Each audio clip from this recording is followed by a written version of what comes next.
Look who just rolled in. It is Coach Arthur Smith joining us live at Flowery Branch. Let's make sure Coach's mic is on. How you doing, Coach? I'm doing good. Can I just get one thing out of the way before we proceed with the interview? Sure. I am not the leader of toxic groupthink, okay, when it comes to your quarterback. Let the record reflect. I just wanted to cut down on the turnover. No, that wasn't necessarily just about, like somebody's opinion about him. I appreciate the lead in. Pass City, the PR guy's like, what? No, but I mean, look, it's my point was, what happens about some of the, the labels that get put on guys before they take a snap in this league. Right. And I swear to you, and that's what we love about this game, right? As the popularity's grown in the last 20 years and the way it's covered is awesome, but you see it in every industry. You see it in society is, it's boring to really evaluate quarterbacks, to watch every snap. You meet with these guys, and then a lot of times it's about fit and the chemistry of what you're trying to do, and then a little bit of luck. You may love a player and somebody takes them before you. So there's a lot goes on, but sometimes I think it's a little ridiculous. Some guys get propped up, and if you really watch a film, you're like, you don't even know what you're looking at. And then other guys that get unfairly criticized, and you're like, well, it's pretty good. Yeah, he's not bad, so that's the beauty of football. There's so much to value in every play. What's what keeps all of us in business, I guess. Art, let's talk about this with Ritter real quick, because part of my discussion with people out here is you got to give him a chance, okay? And we as fans are probably less patient, right? Obviously, than we say people in the building, yourself, Terry Fontenot, Dave Ragone, people that are around him every day. And part of this is, I think the only way you get better, okay? Been doing this a long time, was for me to do it.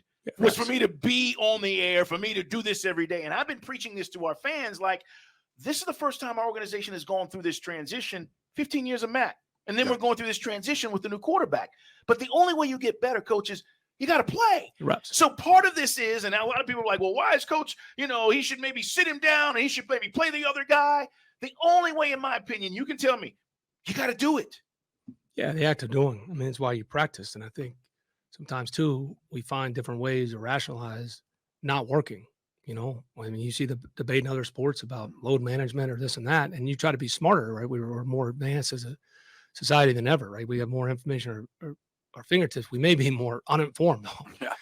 And I think that of the whole truth, whether it was 2,000 years ago and you were a builder or you're a quarterback in the NFL, you can study film. People have tried every vaporware product they can try to sell with virtual reality and all these things, that the next greatest thing at the end of the day, until you physically go do it. And it's the only way to truly get better. And the other things around them too. I mean, your job at quarterback is to make things right, but you also need the other 10 at times too. I mean, there's certain plays that guys scramble out and they make everybody miss, and it's everybody is watching TV or coaching or whatever, like, holy crap, that's a hell of a play. But 95% of this stuff is you need everybody on the same page. It's Arthur Smith, guys, live with us here at Flowery Branch. Second game in a row, your opening drive has resulted with a touchdown, which is something, obviously, I know you want to see that happen every week. And then we talked about it. We broke, as we like to say, we broke down the film like this, a Bruder film. The one hit in the huddle where he coughs up the ball, that can happen to any NFL quarterback. We looked at the Dahlman snap. It was like almost like the snap wasn't deep enough when he didn't receive the snap. I know that's something that you both guys can work on cleaning up. Yeah, those are the age-old debates. I've been on staffs where the O-line coach is going to blame the quarterback every time. Right. That's not the case. We don't have that, but I've been around that, and where it's never this guy's fault, never that. You look at it, and again, sometimes it's the chicken or the egg argument, but at the end of the day, it's professional football. We got to get the snap. And, whether the quarterback, because his goal line leaves too quick or the snap was a short, that's our job as professionals, to start to play. So we got to clean that up, clearly. Right. But, and then, what the last one is, you watch the first touchdown and you think you're going to hit. I mean, we got to, it's that human nature. And I've been telling this the last couple of weeks, the next step for us to be, get to where we want to, is that we got to finish that last mile delivery, which is the most expensive cost in logistics. And it's the most expensive real estate in that, and then football. And we've got to punch it in, and we got to stop finding creative ways to sabotage ourselves is a nice way I can put it on the air. Coach, we play a soundbite from you last year that says we got to score more points. And we drop it in every time when we talk about our offense. Here's the number, okay? 29th in scoring right now. how do we score more points? We left 21 on the board, to your point last week. That's how I felt. I don't know how you felt. How do we score more points? We're still struggling with this aspect, even though we're winning football games. How? You just answered. How? It's pretty easy. Don't fumble against. No, I'm very serious. Yeah. Those are like at worst, that's a 4-point loss. Right. Don't get a personal foul in field goal range. I'm just telling you when you break them down. This is why. I've been through this before. What you see is progress. You're moving the ball at a great clip. We got to finish. But as I said, we're finding creative ways. And so it's not an excuse. It's what happened. So when you get down there and you're giving points away, that's what it affects. And you're talking about the difference. And that's what last in the league. You're talking about 32 teams.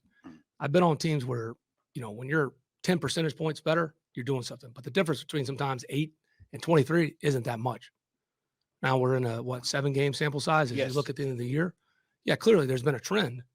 We got to fix it. But if you look at it, we fumbled Houston in the red zone. We had the personal foul to get a field goal right before. Okay, call it 10 points. Call it 6. Right. That affects you. And then you go in there and you talk about points. Absolutely. You have an interception down there in the red zone. That's going to affect it. Going into the right at the midfield as you're pushing in. And so they're and the defense has a say. And then you look at last week. 3. So there's your answer. Okay. All right. And one of the things we did get this week, it was the first road win for Desmond Ridder. Also, you had another one of his game-winning drives. In this case, 42 yards to set up the coup field goal. So that's going to make you feel good. The throw in traffic to Pitts. Pitts makes a great adjustment in air on that catch. No, he did. I mean, that's what's going on is as we've made these investments and we're trying, again, every year is going to be different. How you decide and what you think you have around you as a team to try to win. We've been pushing this thing. We don't want to. As this thing's evolving, this is where it's got to pay. Sometimes you're making these investments. We tweak. We're not going to be the same every year. We'll have our core values, but what we've tried to build this offense is the ball can go anywhere. It's not just hey, they're going to run it 90 times. You got to defend everything, and so that's again you're seeing progress here. But the next step is yes, we got to put the ball in the damn end zone, get more touchdowns. But that's how we can become an explosive offense. As you're right, you can make that argument. Okay, now we're what are we in total offense, right? Right. So for us to be a top 5 offense, to really be doing something and scoring and getting to where we want to, we got to finish in the red zone. We got to keep tweaking things, and you look at everything. Are guys open? You're in position to score? Why aren't you scoring? I mean, those are things that you're objectively looking at every week. But there is progress, a lot of progress being made, and thankfully we're stacking wins. Again, we want more. But that's as you build this thing. So we're playing our best football, hopefully late in the year, getting ready to play more. Coach Arthur Smith joining us here live at Flowery Branch, guys. It's Dukes and Bell, Sports Radio 92.9 The Game. We get a chance to chop it up with Coach each and every week. We get ready for the Titans coming up on Sunday. Let me ask you about the RPO. It seemed like last week, Dez, right, carries, I think one of those was obviously a call for him, or I don't know if it was a read, but he scores on it. And then we saw it later in the game, the one he gets the ball knocked out. Is that something that you've added? Has it always been there? Or what's going on there, Coach, with the RPO and letting Dez do things that we know he's capable of with his feet? There's a lot of things that happen on every play. I don't like the public to talk about schemes because you wouldn't be surprised at, how many people listen to this. That's why I don't get into schemes, to be honest. But you guys can see it. I mean, they're smart. Right. I mean, like I say, I always roll my eyes when people in our industry talk down to people. There's people that are passionate. Yeah, they may not know the technical jargon, right, but obviously, clearly, you know it enough to know that there was a couple options on the play. But they're a little bit different. We tweaked that to try to take an advantage. When you have a running quarterback, here's how I look at it. It's a math game. So if I hand the ball off to you, the other 9 guys got to block. So there's 2 guys free. When you're making an extra defender account, maybe it's zone read, maybe it is an RPO. You're taking that 10th defender and you're trying to get the number count back. Make him defend both to give him a little hesitation. But when you have a quarterback that can do that, that makes it a pain to defend. That's the only way you really can get the number count back if you look at it like a math problem. Right. So that's kind of what, again, I'm not going to get into this game. We change it sometimes week to week, different looks. But that's another element to your offense, and it makes it, again, harder on the defense. It's one more thing to defend. Arthur Smith was guys live in our Ticketmaster studios here at Flowery Branch. We look at Tennessee. I know you were up there for many years, and I know you know the big fella, man. Derrick Henry's still there. It seems like physicality. I know it's been brought up a few times in press conferences. The physical nature of what this game is, because the teams, there's so many similarities in what they're trying to do from the benchmarks you set before you left. Well, look, it's why I've got so much respect for Mike Vrabel. You're gonna we each have our different philosophies and some different things, but at my core, the reason I think it works so well with me and when I work for Braves is that we have a shared philosophical belief in how to play up front, and obviously that's what we know, that they play a physical brand. We got to play our best football, because it doesn't matter whoever they trade, whoever's playing quarterback. That's a way to get embarrassed. You go down there, and history will tell you that. And I've given plenty of history lessons. We got to play our best football, and that's the name of this game. You get a win. We just can't all of a sudden play this roller coaster, because you go on the road. It's so hard to win every week. Understand the environment you're walking into, and understanding what you're facing. And we got to clean the stuff up. Like, you can't live on the edge like that, turning the ball over, and just hope you have a chance late and be able to do it. I mean, if that's what happens in the game, we'll find a way to win it. But we've got to take that next step. Yeah. Ask Buffalo, right? Last week. Asked the 49ers last week. That's what coach is talking about. As you talk about that philosophy, what is it? Well, what is it? Can you expound on that? Because you say that, and it's very broad and general. Are you just saying, hey, we're going to kick your butt up front? That's how we operate? It's not as like caveman as that, but well, what is the philosophy? Big boxcar runs over a little boxcar. Because I agree with you, coach, and I know that you guys are similar in that. But when we talk to these coaches and we say, hey, what is it that, like, fundamentally, this is what we're going to be? Sure. What everybody says they want to be a fast, smart, physical team. Sure. It's the implementation and how you implement it and the kind of people you get. So, sometimes it's pretty simple. You want to be a physical team, go get physical players, and then have a program that, that's accountability and this and that. Everybody says the same things. It's like everything. You guys read the same inspirational quotes. There's plenty of grifters online that make a living now of making dramatic music and giving you this thing, and people spend all day looking at it instead of doing anything about it. So it's the implementation. It's holding the accountability, because it's hard. It's hard when you're trying to get better every week. Just watch us practice. The way those guys work. It's still never lost to me. I appreciate it. It's our job. We get paid well. Sure, Grady gets paid well. David gets paid well. Watch those guys work.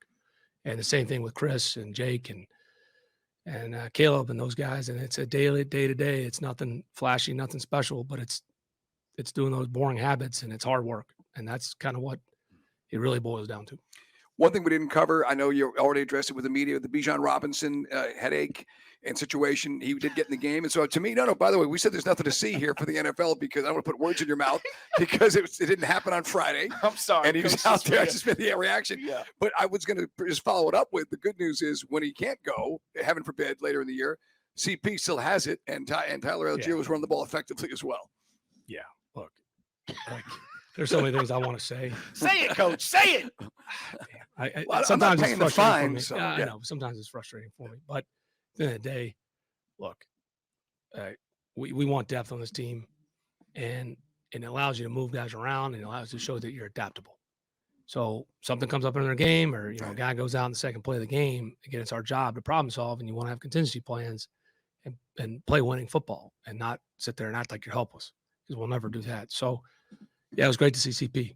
Tyler ran the ball extremely well. He made a great play. Him and Dez in space backed up. It was a huge play, flipping the field. We got a lot of guys playing really good football, and that helps. And then we need everybody. And some weeks there's going to be one guy that's going to get the hot hand. I mean, you saw the first drive, New was wide open. So eventually they changed a little bit down. They're covering some things, and some other guys, yeah. But I mean, that's what you want, right? You got Kyle here. You want to shade to Drake. Fine. There comes New down the seam.